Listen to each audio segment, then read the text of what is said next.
사사기 11장 34절부터 40절입니다. 입다가 미스바에 있는 자기 집으로 돌아올 때에 소구를 치고 춤추며 그를 맞으려고 나오는 사람은 바로 그의 딸이었다. 그는 입다의 무남 동녀였다. 입다는 자기 딸을 보는 순간 옷을 찢으며 부르짖었다.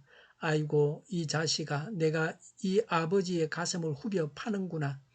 나를 이렇게 괴롭히는 것이 하필이면 왜 너란 말이냐. 주님께 서운한 것이어서 돌이킬 수도 없으니 어찌한단 말이냐. 그러자 딸이 아버지에게 말하였다. 아버지께서 입으로 주님께 서원하셨으니 서원하신 말씀대로 저에게 하십시오.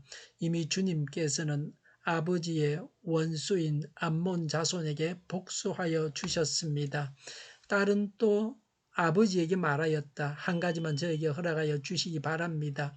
2달만 저에게 말미를 주십시오. 처녀로 죽는 이 몸 친구들과 함께 산으로 가서 실컷 울도록 해주시기 바랍니다.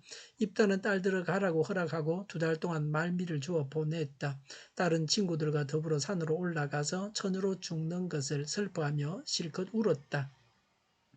2달 만에 딸이 아버지에게로 돌아오자 아버지는 주님께 서원한 것을 지켰고 그 딸은 남자를 알지 못하는 처녀의 몸으로 죽었다. 이스라엘에서 한 관습이 생겼다. 이스라엘 여자들이 해마다 산으로 들어가서 길라 사람 입다의 딸을 애도하여 나흘 동안 슬피 우는 것이다. 아멘. 34절에 입다가 전쟁에서 이겨서 개선하고 자기 집으로 돌아오는데 입다의 무남 동녀 외동딸이 소구치며 춤추며 입다를 맞으려고 나왔습니다. 35절에 입다는 왜 하필이면 너란 말이냐 하고 옷을 찢으면서 부르짖었습니다. 아비의 가슴을 후벼 판다고 했습니다. 36절에 딸은 아버지에게 원수를 이겼으니 서원대로 자기에게 하라고 했습니다. 입다의 딸도 이방 신에게 사람을 제물로 바치는 것에 젖어 있음을 볼 수 있습니다. 37절 38절에 입다의 딸은 2달 동안 친구들과 산에 가서 실컷 울다가 죽도록 시간을 달라고 해서 허락을 받았습니다. 39절에 그 딸은 2달 후에 처녀의 몸으로 죽었습니다. 40절에 이스라엘에 하나의 관습이 생겼습니다. 이스라엘 여자들이 해마다 산으로 가서 입다의 딸을 애도하여 나흘 동안 슬피 웁니다. 우리가 오늘 본문에서 배우는 교훈은 이렇습니다. 첫 번째, 입다가 서운한 내용이 하나님의 말씀을 떠난 것입니다. 이방인들의 종교 행위였습니다. 성경 말씀에 적합한 서원을 해야 합니다. 사람을 죽여서 바치는 것은 잘못된 것입니다. 누구도 남의 생명을 함부로 죽여서 하나님께 바치는 것은 옳지 않습니다. 입다의 서원을 바로 잡는다고 하면 하나님을 위해서 나실인으로 평생을 주님의 성전에서 일하면서 살게 해주십사고 했어야 옳았습니다. 보통 사람이 의학적인 전문 지식을 모르면 무지입니다. 의사가 전문 지식을 모르면 부지입니다. 부지는 알아야 할 사실을 모르는 겁니다. 하나님의 백성들이 하나님의 말씀을 모르는 것은 부지입니다. 부지가 얼마나 큰 죄인지, 얼마나 인간의 삶을 황폐하게 하는가를 보여주고 있습니다. 공자는 말하기를 인을 갖춘 사람은 말이 거침없이 나오지 않는다. 인을 실천하기 어려우니 어찌 말이 거침없이 나올 수 있으랴고 했습니다. 경솔하게 입을 놀려서는 안 됩니다. 함부로 입을 놀리지 말아야 합니다. 할 말과 하지 말아야 할 말을 가려서 해야 합니다. 사람 앞에서도 그러하고 하나님 앞에서 말조심을 해야 합니다. 신중하게 말해야 합니다.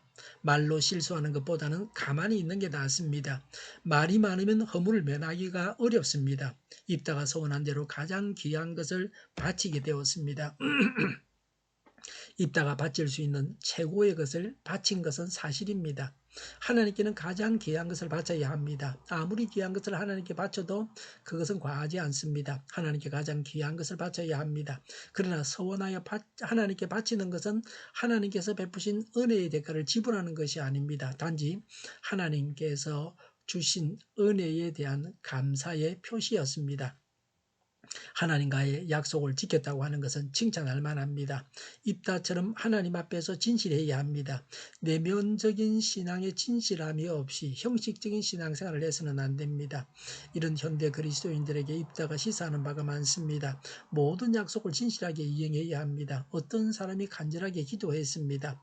4천만 원을 주신다면 1,000만 원은 헌금을 하고 1,000만 원은 병든 자를 위해서 쓰고 1,000만 원은 가난한 자를 위해서 쓰고 나머지 1,000만 원은 자신을 위해서 쓰겠다고 했습니다. 그런데 그런 서약을 한 후에 놀랍게도 그 사람의 삼촌이 세상을 떠나며 4천만 원을 물려주어서 그 기도가 응답되었습니다. 그러나 손에 돈을 쥐고 나니까 마음이 바뀌기 시작했습니다. 병든 사람이야 의사가 돌봐줄 것이고 가난한 자들에게는 내 돈 1,000만 원이 무슨 도움이 그리 되겠는가. 4천만 원 모두를 가지고 투자를 하는 것이 가장 적절하겠지. 하나님께서 나서라고 주신 것인데 이렇게 생각하고 4천만 원 모두를 가지고 사업을 했습니다. 그리고 하나님께 기도하기를 하나님 이번에는 죄송합니다. 사업을 해서 돈을 벌면 그때 약속을 지키겠다고 했습니다. 서운을 해도 자기 앞에 놓인 손해를 감수하면서까지 약속한 것을 이행하기는 어렵습니다. 화장실 갈 때 마음과 올 때 마음이 다릅니다. 서원하고 이행하지 못한 것은 이행해야 합니다. 하나님은 구원을 약속하셨습니다. 그리고 메시아를 보내셔서 우리를 대신하여 죽으셔서 우리를 구원하셨습니다. 입다의 무남동녀 외동딸의 죽음은 우리를 위해 대신 죽으실 예수님의 죽음을 보여줍니다. 하나님은 우리를 위해 독생자를 죽게 하셨습니다. 이런 하나님의 사랑과 약속 이행을 깊이 묵상해야 합니다. 함부로 약속하지 말아야 합니다. 하나님을 알고 하나님을 기쁘시게 하는 서원을 해야 합니다. 약속한 것은 지켜야 합니다. 지키지 않을 약속은 하지 말아야 합니다. 하나님은 약속한 것을 지키십니다. 그리고 우리에게 약속을 지키라고 하십니다. 기도하겠습니다. 하나님의 뜻대로 서원하고 행하는 저희가 되게 하옵소서. 오늘보다 내일이 더 낫게 하여 주시옵소서. 교회가 분열되지 않고 하나가 되게 하여 주시옵소서. 모든 언론이 제 역할을 다하게 하여 주시옵소서. 정의가 강물처럼 흘러가게 하여 주시옵소서. 하나님께서 세우신 지도자를 주님께서 우리에게 세워 주시옵소서.